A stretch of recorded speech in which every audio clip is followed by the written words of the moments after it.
نحمده ونستعينه ونستغفره ونؤمن به ونتوكل عليه ونعوذ بالله من شرور أنفسنا ومن سيئات أعمالنا من يهده الله فلا مضل له ومن يضلله فلا هادي له ونشهد أن لا إله إلا الله وحده لا شريك له ونشهد أن محمدا عبده ورسوله أرسل الله تعالى بالحق بشيرا ونذيرا داعيا إلى الله بإذنه وسراجا منيرا فأما بعد فقال تعالى يا أيها الذين آمنوا اتقوا الله حق تقاته ولا تموتن إلا وأنتم مسلمون وقال يا أيها الذين آمنوا اتقوا الله وقولوا قولا سديدا يصلح لكم أعمالكم ويغفر لكم ذنوبكم ومن يطع الله ورسوله فقد فاز فوزا عظيما وقال نبينا محمد صلى الله عليه وآله وصحبه وسلم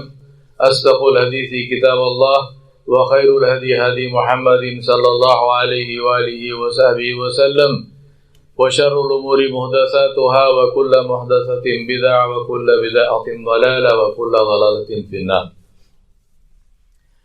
My dear brothers and sisters, it's a joy and a pleasure to be in Chicago after many years. The last time I came here, I drove up here from Louisville, Kentucky. And this time I came slightly faster. And to see this, to wake up this morning and see all the snow, this is absolutely beautiful picture postcard view from the window of snow covering the roofs, and it's like icing sugar on a cake on the green trees. And then the sprinkling of a few of the dead leaves from fall on the snow. Absolutely amazing, subhanallah bihamdi. And then I thought to myself that if I was taken up by this beauty of the vision of the snow, and if I just walked in there as I was dressed, then I would probably not be able to make it here to the masjid, because I would have to be in a hospital. Because if I just walked in there, then I understand the meaning of ice and snow in a very experiential way. So what protects me? What must I do? Which is what I did, which is to put on a big jacket and put on a hat and put on shoes and stuff. And then when I go in that condition into the snow, I can enjoy the snow, but the snow does not harm me. The reason I'm saying this is because, of course, it was a thought in my head, but because this is the nature of this dunya. The dunya is like the snow. It's like a beautiful, alluring, very tempting, very delicious picture postcard view. But if you just walk in there without protection, then it lands you in hospital. And if you don't get aid there, then it lands you somewhere else. So just like you and I wouldn't walk out, no matter how nice the world looks, we would not walk out into ice and snow without proper protection. If we are in this world without proper protection, we come to the same grief. Now what is the protection of the world? The protection in the world is what Allah subhanahu wa ta'ala Jalla Jalaluhu told us, the ayat which I recited in the khutbah, which we hear in every khutbah, Ya ayyuhalladhina amanu taqullaha haqqa tuqatih wala tamutunna illa wa antum muslimun. Allah subhanahu wa ta'ala said, O you who believe,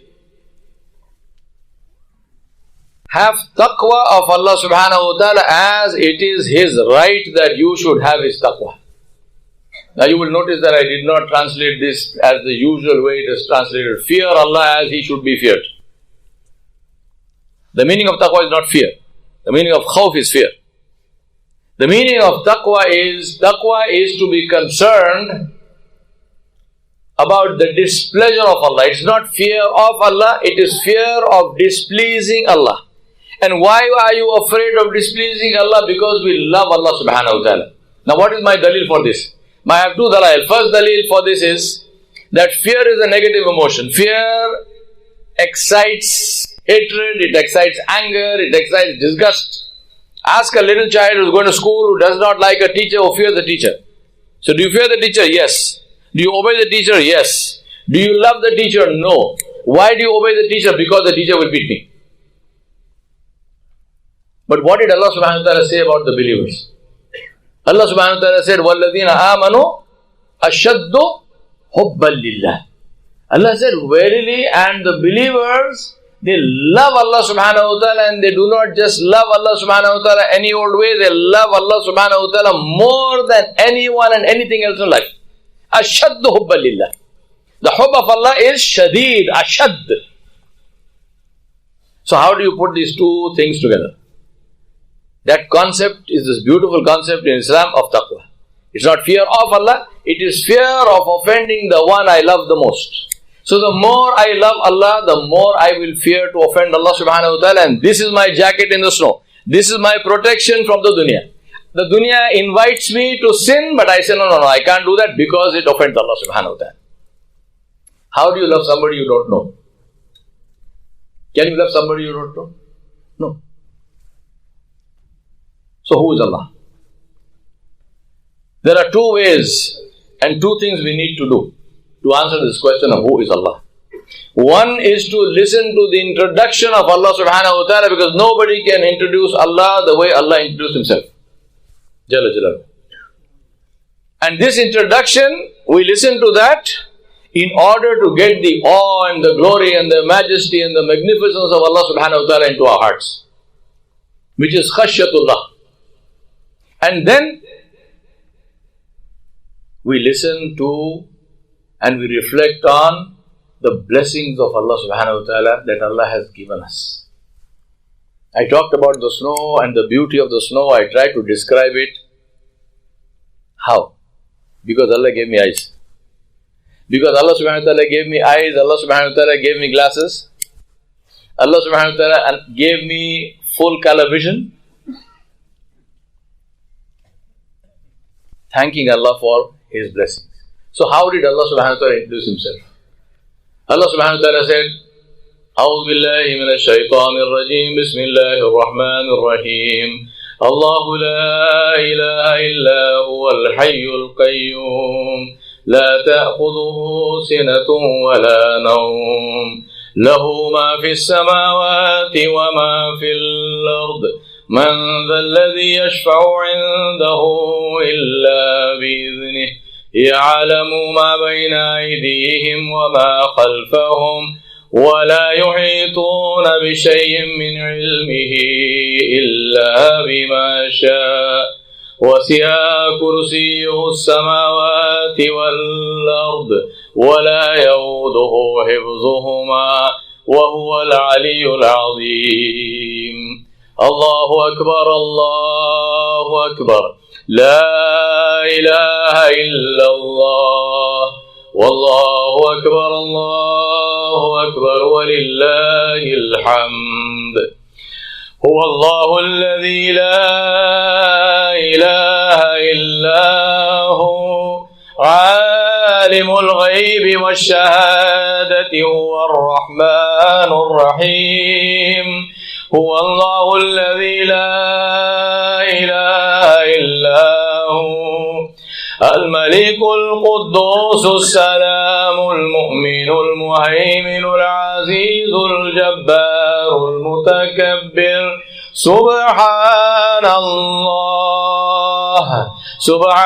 الله عما يشركون هو الله الخالق البارئ المصور له الأسماء الحسنى يسبح له ما في السماوات والأرض وهو العزيز الحكيم بسم الله الرحمن الرحيم قل هو الله أحد الله الصمد لم يلد ولم يولد ولم يكن له كفوا أحد. I remind myself and you to read the kalam of Allah subhanahu wa ta'ala jalla jalaluhu, and not just read it for thawab. Thawab is a given, inshallah it will happen. To read it for the purpose of understanding who Allah is. The purpose of knowing who Allah is, not merely because it is an intellectual thing to do, but actually and really to connect with Allah subhanahu wa ta'ala jalla jalaluhu. Inshallah we'll look at how that is to be done through making shukr of Allah subhanahu wa ta'ala. أقول قولي هذا أستغفر الله لي ولكم ولسائر المسلمين فاستغفروه إنه هو الغفور الرحيم.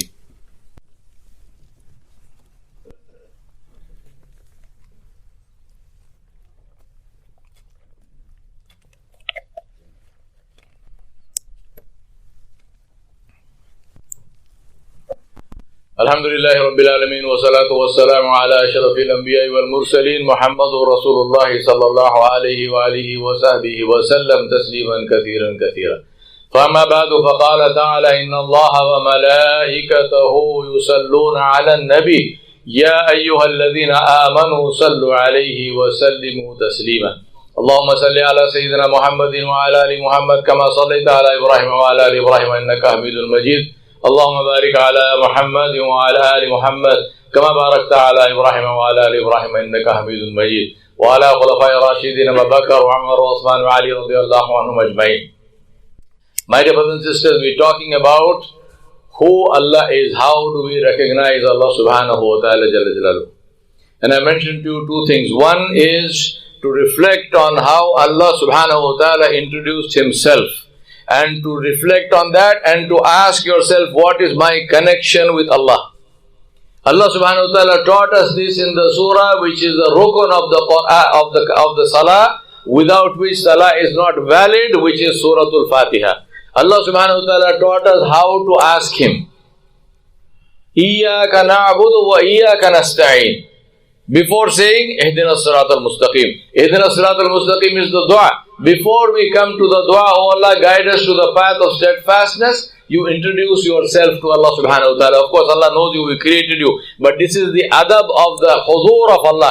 That when we go in there, we don't just walk in there, we introduce ourselves. How do you introduce yourself? You say, oh Allah, I am yours. Iyaka na'budu wa iyaka nasta'in. I don't worship anyone other than you. I don't ask help from anyone other than you. I need help. Where shall I go? So I came to you.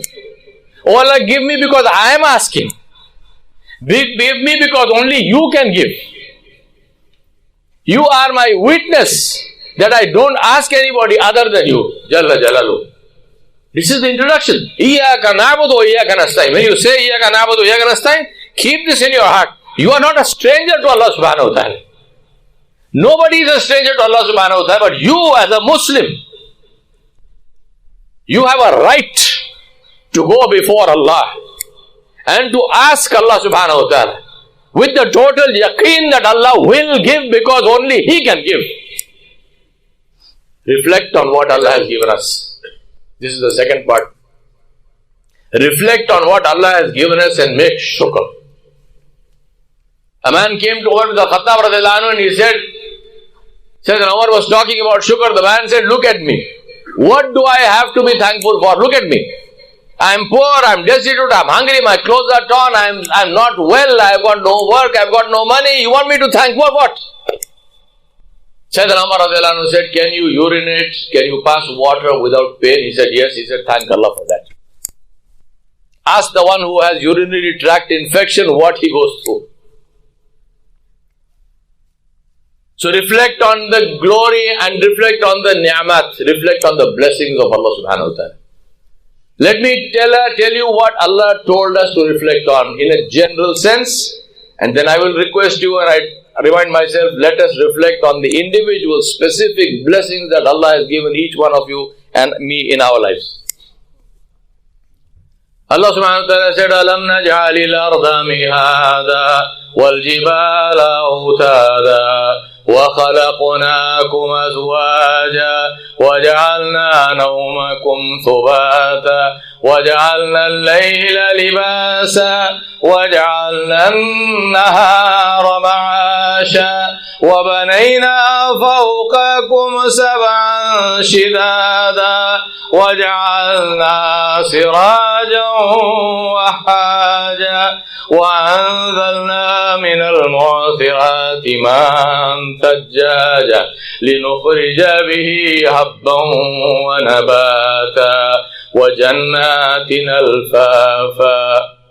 وقال بسم الله الرحمن الرحيم الرحمن